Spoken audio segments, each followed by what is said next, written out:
আমরা এবার 28 দাগের প্রশ্নতে শুরু করব।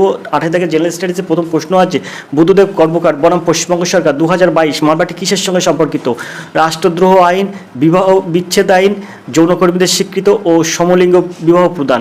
তো সুন্দর প্রশ্ন। এই প্রশ্নটা কিন্তু খুব গুরুত্বপূর্ণ একটি প্রশ্ন। তো এই প্রশ্নের সঠিক উত্তর হবে কিন্তু যৌনকর্মীদের স্বীকৃতি, যৌনকর্মীদের স্বীকৃত, অর্থাৎ সিদ্ধাক হবে সঠিক উত্তর, যৌনকর্মীদের স্বীকৃত। এইটা কিন্তু বুদ্ধদেব কর্মকার বনাম পশ্চিমবঙ্গ সরকার এই মামলাটির সঙ্গে জড়িত। 2022 সালে এই মামলাটি হয়। তো এর সঙ্গে কিন্তু এই সিদ্ধাক হবে সঠিক উত্তর, যৌনকর্মীদের স্বীকৃত। 29 দাগের প্রশ্ন আছে, ভূদান আন্দোলন কত সালে গঠিত হয়? 1945, 1946, 1950, 1951। তো এই ভূদান আন্দোলন কত সালে শুরু হয়? তো এখানে 29 দাগের সঠিক উত্তর হবে কিন্তু ভূদান আন্দোলন শুরু হয় কিন্তু 1951 সালে। ডি দাগ হবে সঠিক উত্তর। তো এই ভূদান আন্দোলন কিন্তু শুরু হয়েছিল মহাত্মা গান্ধীর শিষ্য বিনোবা ভাবে কিন্তু শুরু করেছিলেন। মহাত্মা গান্ধীর শিষ্য বিনোবা ভাবে এই ভূদান আন্দোলন শুরু করেছিলেন 1951 সালে। আর এই ভূদান আন্দোলন শুরু করেছিলেন কিন্তু তেলেঙ্গানার পোচামপালি থেকে 1951 সালে। আশা করি আপনারা বুঝতে পেরেছেন। এই ভূ কথার অর্থ হচ্ছে জমি, দান কথার অর্থ হচ্ছে অনুদান। অর্থাৎ এই ভূদান আন্দোলন হলো একটি রক্তহীন বিপ্লব আন্দোলন, যা কিন্তু মহাত্মা গান্ধীর শিষ্য বিনোবা ভাবে শুরু করেছিলেন 1951 সালে। এর ফলে কিন্তু জমিদারদের যে জমি অধিগ্রহণ করছিলেন তা থামানোর একটি উপায় হচ্ছে এই ভূদান আন্দোলন। অর্থাৎ 29 দাগের সঠিক উত্তর হবে ডি দাগ। 1951 সালে ভূদান আন্দোলন শুরু হয়। 30 দাগের প্রশ্ন আছে, দোদোমা কোন দেশের রাজধানী? তানজানিয়া, তিউশেনিয়া, তুর্কমেনিস্তান আর দক্ষিণ সুদান। তো 30 দাগের সঠিক উত্তর কী হবে? তো এখানে যে প্রশ্নটা আছে ভালো করে বুঝবেন। দোদোমা এটা হচ্ছে কোন দেশের রাজধানী? তো এটা কিন্তু তানজানিয়ার রাজধানী, অর্থাৎ এর দাগ হবে সঠিক উত্তর। তানজানিয়ার রাজধানী হচ্ছে দোদোমা। তো এই দোদোমা হলো তানজানিয়ার রাজধানী এবং দ্বিতীয় বৃহত্তম শহর এই দোদোমা। আশা করি আপনারা বুঝতে পেরেছেন। 31 দাগের প্রশ্ন আছে, আধুনিক আর্টিফিশিয়াল ইন্টেলিজেন্স এর জনক কাকে বলা হয়? John McCarthy, Robert Golf, Victor Arc আর রবার্ট ফিকো। তো 31 দাগের সঠিক উত্তর কী হবে? তো এখানে 31 দাগের সঠিক উত্তর হবে কিন্তু এই জন ম্যাকার্থি কিন্তু এর সঠিক উত্তর। আধুনিক আর্টিফিশিয়াল ইন্টেলিজেন্স জনক হচ্ছে জন ম্যাকার্থি। জন ম্যাকার্থি একজন আমেরিকান কম্পিউটার বিজ্ঞানী। তিনি কৃত্রিম বুদ্ধিমত্তা ও প্রোগ্রামিং ভাষা লিস্পের জনক।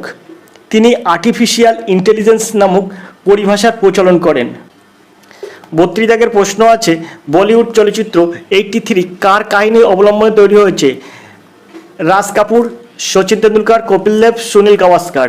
সুন্দর প্রশ্ন। এটা বলিউড চলচ্চিত্র 83, এটি 2022 সালে মুক্তি পায়। পরিচালনা করেছিলেন কিন্তু কবির খান। কবির খানের পরিচালনায় এই 83 এই চলচ্চিত্রটি অর্থাৎ এই মুভিটির মূল কাহিনী হচ্ছে মানুষের স্বপ্ন কিভাবে বাস্তবে পরিণত করা হয় তার একটা কাহিনী। মনে অনেক জেদ থাকলে স্বপ্ন বাস্তবে প্রকাশ করা যায়, এমন একটি ঘটনা কিন্তু এই বলিউড চলচ্চিত্র 83। এটি কিন্তু মূলত লেখা হয়েছে কপিল দেবকে নিয়ে। 83 মুভি, এটি 83 মুভি স্বপ্ন সত্যি হওয়ার কিন্তু কাহিনী, অপমানের জবাব দেওয়ার কাহিনী এই 83 মুভি। 2.5 ঘন্টার ছবিতে এত বড় একটা জিনিস কিভাবে আনা যায় সেটাই ছিল কিন্তু পরিচালক এবং লেখকের কাছে সবচেয়ে বড় চ্যালেঞ্জ। কারণ প্রতি মিনিটে আপনি একটি উপাখ্যান দেখেন। টিম ইন্ডিয়া নির্বাচন থেকে বিশ্বকাপ জেতা পর্যন্ত প্রতিটি মুহূর্ত একটি গল্প। টিম ইন্ডিয়া অধিনায়ক কপিল দেব থেকে শুরু করে ম্যানেজার পি.আর. মান সিং তাদের নিজস্ব অভিজ্ঞতা রয়েছে। ভারতীয় ক্রিকেট দলের ম্যানেজার পি.আর. মান সিং ভারতীয় ক্রিকেট কন্ট্রোল বোর্ড অর্থাৎ বিসিসিআই অফিসে খেলোয়াড়দের কিডব্যাক সংগ্রহ করতে আসেন। সেখানেই কিন্তু গল্পটা শুরু হয়, যেখানে অফিসের কিছু কর্মীরা তার সঙ্গে ঠাট্টা করে তরুণ অধিনায়ক কপিল দেবের নেতৃত্বে 1983 বিশ্বকাপ টিম ইন্ডিয়ার ইংল্যান্ডে যাওয়া। সেখানে হেরে ফিরে আসার কটূক্তি ছিল সেই ঠাট্টায়। পি.আর. মান সিং জবাবে বলেছিলেন তারা জিতেই ফিরবেন। এই অপমান, ঠাট্টা এবং সেখানে জন্ম নেওয়া জেদ আর স্বপ্ন, শেষ পর্যন্ত কে জিতেছিল তা সকলেই আপনারা জানেন। আর এই যে ছবির প্রতিটা মুহূর্ত কিন্তু জীবন্ত করে তুলেছিল তার পরিচালকের পরিচালনায়। এই ছবির পরিচালক ছিলেন কিন্তু কবির খান। এই ছবির মুখ্য ভূমিকায় ছিলেন কিন্তু রণবীর সিং ও দীপিকা পাড়ুকোন। আর একজনের নাম না বললেই বাদ থেকে যায়, সেটা হচ্ছে পঙ্কজ ত্রিপাঠী। তো আশা করি আপনারা বুঝতে পেরেছেন। তো সিদ্ধাক হবে সঠিক উত্তর। 33 দাগের প্রশ্ন আছে, পিস ওয়াই চিত্রকলাটি ভারতের কোন রাজ্যে প্রসিদ্ধ? বিহার, রাজস্থান, তেলেঙ্গানা, উড়িষ্যা। তো পিস ওয়াই এই চিত্রকলাটি ভারতের কোন রাজ্যের প্রসিদ্ধ? তো এর সঠিক উত্তর হবে কিন্তু রাজস্থানের এই পিসওয়াই চিত্রকলা। পিসওয়াই চিত্রকলাটি হচ্ছে রাজস্থানের। তো কাপড়ের ওপরে কিন্তু নকশা তৈরি করা, এটাই কিন্তু পিসওয়াই চিত্রকলা, কাপড়ের ওপর নকশা করা, অর্থাৎ রাজস্থানে এটা কিন্তু প্রসিদ্ধ। রাজস্থানের পিসওয়াই চিত্রকলার সাথে সাথে অন্যান্য রাজ্যের আরও কিছু চিত্রকলা আপনাদের সামনে তুলে ধরি। প্রথমে আমরা বলে রাখি কালীঘাট পটচিত্র, এটা কিন্তু পশ্চিমবঙ্গের চিত্রকলা। তারপরে পটচিত্র, এটা কিন্তু উড়িষ্যার চিত্রকলা। কলমকারি অন্ধ্রপ্রদেশ ও তেলেঙ্গানার। তারপরে বারুনি, এটা হচ্ছে মহারাষ্ট্রের চিত্রকলা। কলমেজুটু, এটা হচ্ছে কেরালার। মঞ্জুষা চিত্রকলা, এটা বিহারের। পিথোরা চিত্র, এটা হচ্ছে গুজরাটের। রাজপুত পেন্টিং, এটা হচ্ছে রাজস্থানের। থাঞ্জাভুরু পেন্টিং তামিলনাড়ুর। গণ্ডচিত্র মধ্যপ্রদেশ। মহীশূর পেন্টিং কর্ণাটক। চিত্রা, এই পেন্টিংটা হচ্ছে কর্ণাটকের। সৌরচিত্র, এটা উড়িষ্যার। এরকম আরও অনেক চিত্রকলা আছে বিভিন্ন রাজ্যের। তো এবার আমরা চৌথি দাগের প্রশ্ন দেখব। চৌথি দাগের প্রশ্ন আছে ইস্কুল হ্রদটি কোন দেশে অবস্থিত? রাশিয়া, চীন, নেপাল ও কিরগিস্তান। তো এর সঠিক উত্তর হবে ইস্কুল হ্রদটি কিন্তু কিরগিস্তানে অবস্থিত। ডি দাগ হবে সঠিক উত্তর, কিরগিস্তান। ইস্কুল হ্রদ হলো পূর্ব কিরগিস্তানের পশ্চিমাঞ্চলীয় তিয়েনশান পর্বতমালার একটি বদ্ধ লবণাক্ত জলের হ্রদ, যা কাজাখস্তান থেকে কিন্তু কিরগিজস্তানকে বিভক্তকারী। তো এটি পৃথিবীর সপ্তম গভীরতম হ্রদ। আয়তনের দিক থেকে কিন্তু বিশ্বের দশম বৃহত্তম হ্রদ এবং কাস্পিয়ান সাগরের পর বিশ্বের দ্বিতীয় বৃহত্তম লবণাক্ত হ্রদ হচ্ছে এই ইসিকুল হ্রদ। কিরগিজ ভাষায় ইসুকুল এই কথার অর্থ হচ্ছে উষ্ণ হ্রদ। উষ্ণ হ্রদ। আশা করি আপনারা বুঝতে পেরেছেন। 35 দাগের প্রশ্ন আছে চলচ্চিত্র শিল্পী মধুবালার প্রকৃত নাম কি? আয়েশা বেগম, দেবিকা রানী, মুমতাজ জাহান আর রীতা দেবী। তো এই মধুবালার প্রকৃত নাম হচ্ছে মুমতাজ জাহান। তো মধুবালার সম্পূর্ণ নাম হচ্ছে মুমতাজ জাহান দেহলভি। 14 ফেব্রুয়ারি 1943 জন্ম এবং 1969 মৃত্যু। যিনি মধুবালা নামে কিন্তু বেশি পরিচিত এই মুমতাজ জাহান দেহলভি একজন অন্যতম ভারতীয় অভিনেত্রী, যিনি অনেক হিন্দি ধ্রুপদী চলচ্চিত্রে অভিনয় করেছেন। আশা করি আপনারা বুঝতে পারলেন। চলে যাবো পরের প্রশ্নে। 36 দাগের প্রশ্ন বাল্যবিবাহ প্রতিকার আইন কত সালে চালু হয়? 2004, 2005, 2006, 2008। তো এর পিছনে অনেক গল্প আছে, আগে আপনাদের সেগুলো বলে রাখি, তারপর আমরা সঠিক প্রশ্নের উত্তর দেব। তো প্রথমে 1929 সাল। 1929 সালে এটা কিন্তু এই আইনটা কিন্তু মেয়েদের ক্ষেত্রে ছিল 14 বছর। ছেলেদের হয় 18 বছর। মেয়েদের 14 বছর এবং ছেলেদের হয় 18 বছর। এটা ছিল কিন্তু 1929 সালে। 1929-এর পরে 1949 সালে ওইটা কিন্তু পরিবর্তন হয়। সেই ক্ষেত্রে কিন্তু মেয়েদের হয় 15 বছর।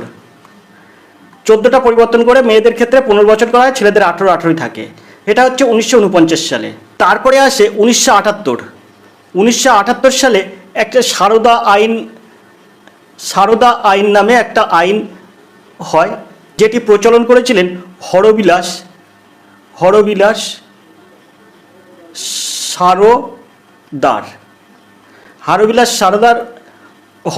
সারদার। এটি কিন্তু এই 1978 সালে চালু করেছিলেন। সেটা হচ্ছে মেয়েদের বয়স তখন হবে মেয়েদের 18 আর ছেলেদের কিন্তু 21। এই 1978 সালে এটা প্রচলন করা হয়। এটা কিন্তু সারদা আইন নামে পরিচিত। এটা ছিল 18 আর 21। এখন সেটাই কিন্তু পাকাপাকিভাবে বিলটা পাস করা হয়েছে, সেটা কিন্তু 2006 সালে। এই সারদা আইন অর্থাৎ 18 বছর আর 21 বছর, এটাই কিন্তু পরে বাল্য বিবাহ প্রতিকার আইন 2006 সালে কিন্তু এই বিলটা কিন্তু পাস করা হয়, নাম রাখা হয় বাল্য বিবাহ প্রতিকার আইন 2006 সালে। আশা করি আপনারা বুঝতে পেরেছেন। 37 দাগের প্রশ্ন আছে দ্য রিলিজিয়ন অফ ম্যান বইটির লেখককে? রবীন্দ্রনাথ ঠাকুর, অরবিন্দু ঘোষ, মধুসূদন দত্ত আর Swami Vivekananda. The religion of man বইটির লেখক হচ্ছেন লেখক হচ্ছেন রবীন্দ্রনাথ ঠাকুর। এর দাগ হবে সঠিক উত্তর। এই বইটি দ্য রিলিজিয়ন অফ ম্যান বইটির লেখক হচ্ছে রবীন্দ্রনাথ ঠাকুর। এর দাগ হবে সঠিক উত্তর। 38 দাগের প্রশ্ন আছে আবা খাটুয়া কোন খেলার সঙ্গে যুক্ত? Athletics, badminton, rugby, kabaddi.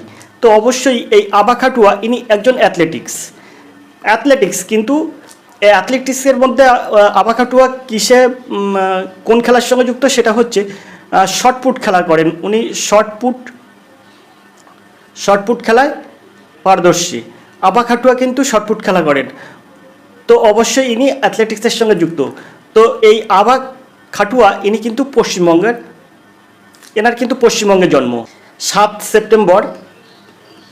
September 1995 কিন্তু জন্ম এনার পশ্চিমবঙ্গে। আভা খাটুয়া ইনি একজন শর্টপুট খেলোয়াড়। 39 দাগের প্রশ্ন আছে, এবছর টি20 ক্রিকেট বিশ্বকাপ কোন দুটি দেশে হবে? Australia, New Zealand, Africa, Zimbabwe, Bharat, Sri Lanka, মার্কিন যুক্তরাষ্ট্র, ওয়েস্ট ইন্ডিজ। যে দেশ এই টি20 বিশ্বকাপের আয়োজন করেছে সেটা হচ্ছে মার্কিন যুক্তরাষ্ট্র আর ওয়েস্ট ইন্ডিজ। দিকদাগ হবে সঠিক উত্তর, মার্কিন যুক্তরাষ্ট্র এবং ওয়েস্ট ইন্ডিজের মধ্যে।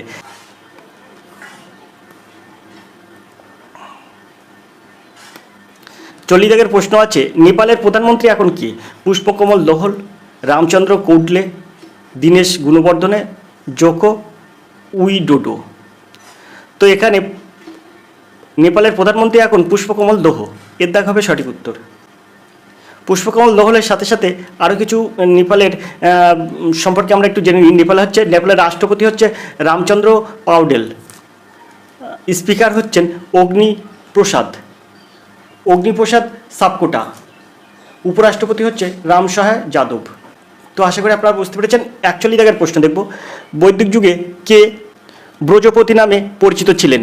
গ্রামের প্রধান, জেলার প্রধান, নগরের প্রধান, আর কোনটি নয়। তো ব্রজপতি নামে কে পরিচিত ছিলেন? তো 41 দাগের সঠিক উত্তর কী হবে? তো এখানে সঠিক উত্তর হবে কিন্তু গ্রামের প্রধানকে কিন্তু ব্রজপতি বলা হতো বৈদিক যুগে, এর দাগ হবে সঠিক উত্তর। 42 দাগের প্রশ্ন আছে, নিচের কোন প্রতিষ্ঠানটি প্রথম স্থাপিত হয়? Benaras Hindu university, university of Bombay, Aligarh Muslim university, আর এলাহাবাদ ইউনিভার্সিটি। তো এখানে এর মধ্যে কোনটি প্রথম স্থাপিত হয়? তো 42 দাগের সঠিক উত্তর হয়ে যাবে কিন্তু এখানে বিদ্যাক, ইনস্টিটিউট অফ বোম্বে, বিদ্যাক হবে সঠিক উত্তর। 43 দাগের প্রশ্ন আছে, ফুতুহ উস সালাতিন গ্রন্থে কোন সময়কালের ঘটনার বিবরণ পাওয়া যায়?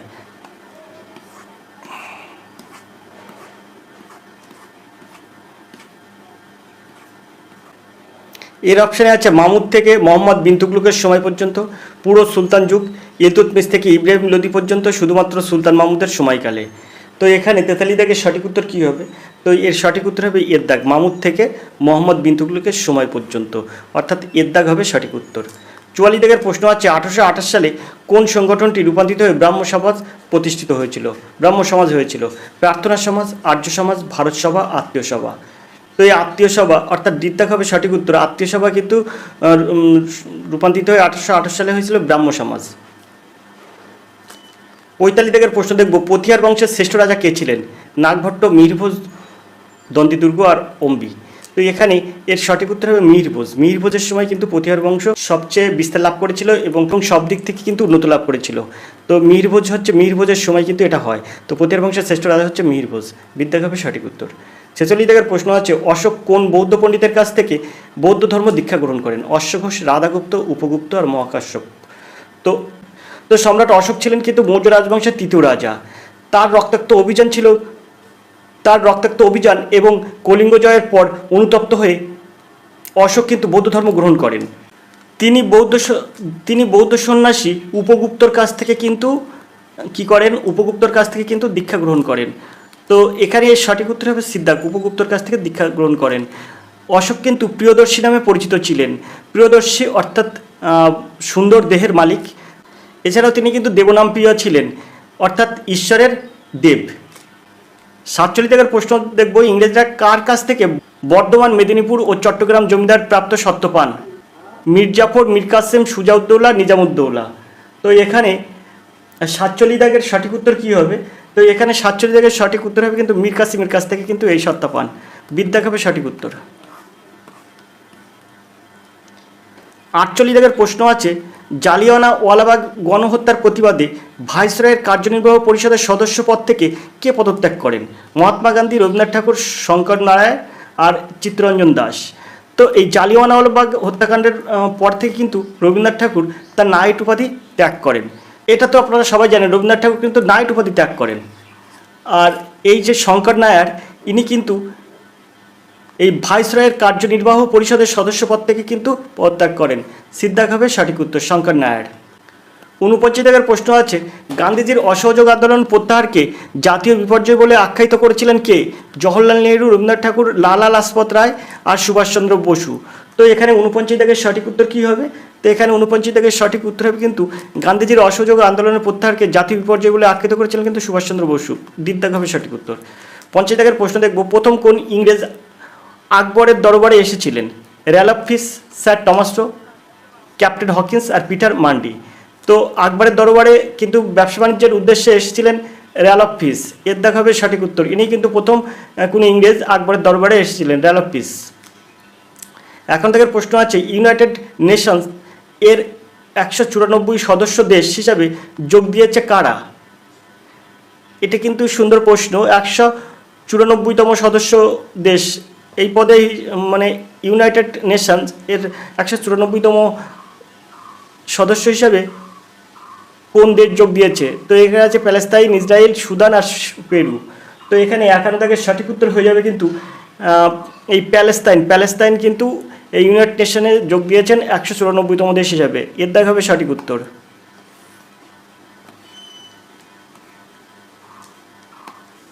52 দাগের প্রশ্ন আছে, Laureus world sports woman of the year হিসেবে বিবেচিত হলেন কে? Aitana Bonmati, Danielle Collins, Elena Rybakina, Irina Camelia Begu. তো 52 দাগের সঠিক উত্তর কী হবে? তো এর সঠিক উত্তর হবে আয়তানা বোনমাটি, অর্থাৎ দাগ হবে সঠিক উত্তর। 53 দাগের প্রশ্ন আছে, উসমানে সনকো কোন দেশের প্রধানমন্ত্রী? আইসল্যান্ড, আয়ারল্যান্ড, সেনেগাল এবং কঙ্গো। তো এখানে 53 সঠিক উত্তর কী হবে? এই প্রশ্নগুলো কিন্তু আগেও একটি প্র্যাকটিস সেটে আমরা কিন্তু এরকম প্রশ্ন পেয়েছি। তো এই আয়তানা বনমাটি এটাও কিন্তু পেয়েছি, আর এই যে উসমানো সনকো এটাও কিন্তু আমরা পেয়েছি। তো ইনি কিন্তু সেনেগালের প্রধানমন্ত্রী হয়েছেন। দাগ হবে সঠিক উত্তর। 54 দাগের প্রশ্ন আছে, সম্প্রতি প্রয়াত গুরুলিঙ্গ কাপসে কে ছিলেন? লেখক ও কথাসাহিত্যিক, সাংবাদিক, চলচ্চিত্র পরিচালক আর রাজনীতিবিদ। তো এই যে গুরুলিঙ্গ কাপসে ইনি কিন্তু একজন লেখক ও কথাসাহিত্যিক। দাগ হবে সঠিক উত্তর। 55 দাগের প্রশ্ন আছে, কলকাতায় রাজভবন কত সালে প্রতিষ্ঠিত হয়? 1893, 1910, 1803 এবং 1850। তো কলকাতায় রাজভবন কত সালে প্রতিষ্ঠিত হয়? পশ্চিমবঙ্গের রাজ্যপালের সরকারি বাসভবন হচ্ছে রাজভবন। এটি পশ্চিমবঙ্গের রাজধানী কলকাতায় অবস্থিত। 1803 সালে নির্মিত এই প্রাসাদসম বাড়িটি পূর্বে ছিল ভারতের ভাইসরয় সরকারের একটি বাসভবন। আর এই বাসভবনের প্রথম রাজ্যপাল ছিলেন কিন্তু চক্রবর্তী রাজা গোপালাচারী। তিনি কিন্তু পশ্চিমবঙ্গের প্রথম রাজ্যপাল। তিনি ছিলেন একজন ভারতীয় রাজনীতিবিদ, আইনজীবী, লেখক, ইতিহাসবিদ এবং কূটনৈতিকবিদ। তাহলে আমরা পেলাম কি কলকাতার রাজভবন কত সালে প্রতিষ্ঠিত হয়? তো এর সঠিক উত্তর হবে 1803 সালে। দাগ হবে সঠিক উত্তর। চলে যাবো 56 প্রশ্ন, তার জন্য প্রশ্নটা উপরের দিকে তুললাম। 56 প্রশ্ন দেখব, ভারত কোন দেশের চাবাহার বন্দরকে 10 বছরের জন্য রক্ষণাবেক্ষণের দায়িত্ব নিল? Israel, Iran, Sri Lanka, Bahrain. তো এখানে 56 সঠিক উত্তর কী হবে? তো এর সঠিক উত্তর হবে কিন্তু ইরান। দাগ হবে সঠিক উত্তর। 57 দাগের প্রশ্ন আছে, ভারতের প্রথম মহিলা নির্বাচন কমিশনার কে? প্রতিমা দেবী, রীনা প্রসাদ, এস.কে বেদি, ভি.এস. রমা দেবী। তো প্রথম মহিলা নির্বাচন কমিশনার কে? ভারতের প্রথম মহিলা নির্বাচন কমিশনার কে? তো এখানে 57 দাগের সঠিক উত্তর কী হবে? তো এর সঠিক উত্তর হবে কিন্তু ভি.এস. রমা দেবী কিন্তু প্রথম মহিলা নির্বাচন কমিশনার। ভারতের প্রথম মহিলা নির্বাচন কমিশনার হচ্ছে ভি.এস. রমা দেবী। 26শে নভেম্বর 1990 থেকে 11ই ডিসেম্বর 1990 পর্যন্ত কিন্তু এই ভারতের প্রথম মহিলা নির্বাচন কমিশন হচ্ছে ভি.এস. রমা দেবী। আর মীরা কুমার ইনি ছিলেন প্রথম মহিলা স্পিকার।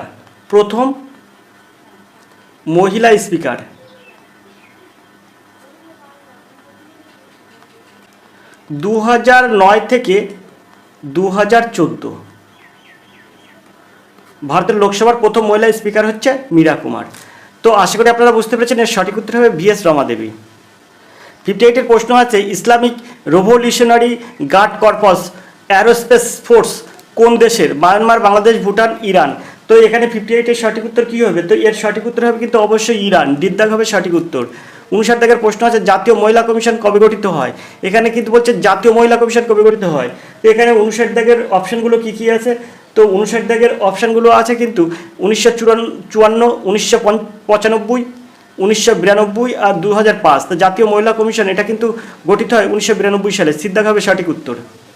তো এর সঠিক উত্তর হবে সিদ্ধাক, 1992 সালে। 60 দাগের প্রশ্ন আছে, আর্থিক জরুরি অবস্থা জারি করার কতদিনের মধ্যে সংসদ থেকে পাশ করাতে হয়? 6 সপ্তাহ, 2 মাস, 1 মাস আর 14 দিন। তো এখানে এই প্রশ্নটা কিন্তু খুব ইম্পর্টেন্ট একটা প্রশ্ন। তো প্রশ্নটার সঠিক উত্তর কী হবে? আর্থিক জরুরি অবস্থা জারি করার কতদিনের মধ্যে সংসদ থেকে পাশ করাতে হয়? কতদিনের মধ্যে সংসদ থেকে পাশ করাতে হয়? তো এটা হচ্ছে 2 মাসের মধ্যে। বিদ্যা হবে সঠিক উত্তর। তো এবার আমরা দেখবো 61-এর এই প্রশ্নটি। 61-এর প্রশ্ন হচ্ছে, ভারতের প্রথম বাজেট কত সালে পাস হয়? 1860, 1948, 1980, 1919।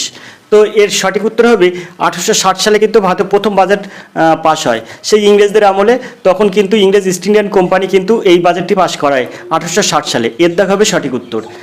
1859 সালে জেমস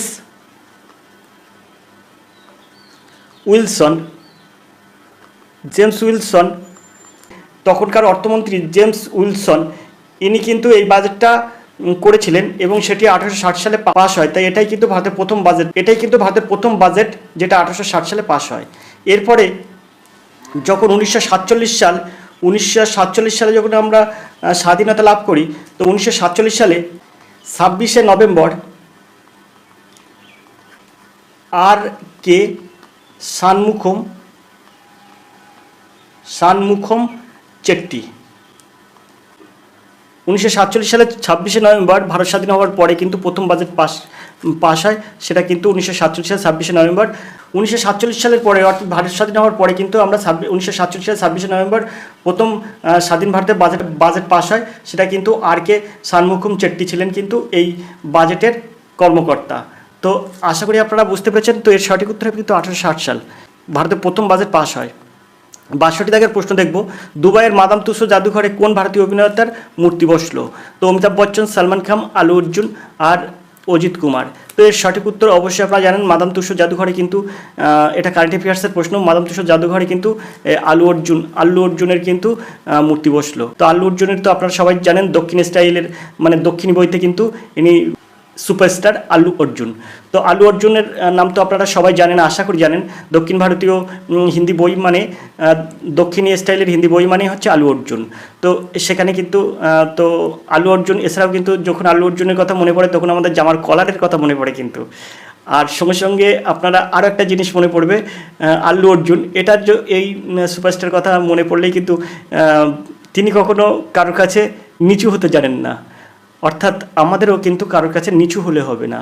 এটা কিন্তু আল্লু অর্জুনের কথা কিন্তু আসলে কিন্তু সেটা মনে পড়ে যে কখনো নিচু হওয়া যাবে না। সিদ্ধাভাবে সঠিক উত্তর আল্লু অর্জুন। আশা করি আপনারা বুঝতে পেরেছেন। 63 দাগের প্রশ্ন আছে, সম্প্রতি রবার্ট ফিকোকে গুলি করা হয়েছে, তিনি কোন দেশের প্রধানমন্ত্রী? এখানে আছে স্লোভাকিয়া, আয়ারল্যান্ড, নরওয়ে, ডেনমার্ক। তো ইনি কিন্তু স্লোভাকিয়ার প্রধানমন্ত্রী হচ্ছেন রবার্ট ফিকোকে। 64 দাগের প্রশ্ন আছে, প্রথম দেশীয় পদ্ধতিতে ক্যান্সারের জন্য চিকিৎসার সূচনা করা হলো কোথায়? IIT Madras, IIT Kharagpur, IIT Delhi, IIT Bombay. তো এর সঠিক উত্তর হবে ডিত্তাগ, আইআইটি বোম্বে। এটা কিন্তু কারেন্ট অ্যাফেয়ার্সের একটি প্রশ্ন, সুন্দর প্রশ্ন। এটাও কারেন্ট অ্যাফেয়ার্সের প্রশ্ন, এটাও কারেন্ট অ্যাফেয়ার্সের প্রশ্ন। 65 দাগের প্রশ্ন আছে, দেখুন, তেজাস মার্ক A1 হলো একটি কার্বনের কম্পোজিট রকেট, যুদ্ধ বিমান, সাবমেরিন, রকেট ইঞ্জিন মডেল। তো এর সঠিক উত্তর হবে তেজাস মার্ক 1A। এটা হলো একটি তেজাস মার্ক A1A, এটা কিন্তু একটি যুদ্ধ বিমান। বিদ্যাগ হবে সঠিক উত্তর। 65 দাগের সঠিক উত্তর হবে কিন্তু বিদ্যাগ। তেজাস মার্ক 1A এটা হচ্ছে যুদ্ধ বিমান। বিদ্যাগ হবে সঠিক উত্তর। 66 দাগের প্রশ্ন আছে, জাতীয় প্রযুক্তি দিবস কবে পালিত হয়? 11 মে, 12 মে, 14 আগস্ট আর 13 ডিসেম্বর। তো এখানে জাতীয় প্রযুক্তি দিবস এটা কবে পালিত হয়? তো এখানে 66-এর সঠিক উত্তর কী হবে? তো অবশ্যই জাতীয় প্রযুক্তি দিবস এটা কিন্তু পালিত হয়। তো জাতীয় প্রযুক্তি দিবস এটা কিন্তু পালিত হয় 11ই মে। এর দেখা হবে সঠিক উত্তর। জাতীয় প্রযুক্তি দিবস এটা 11ই মে পালিত হয়।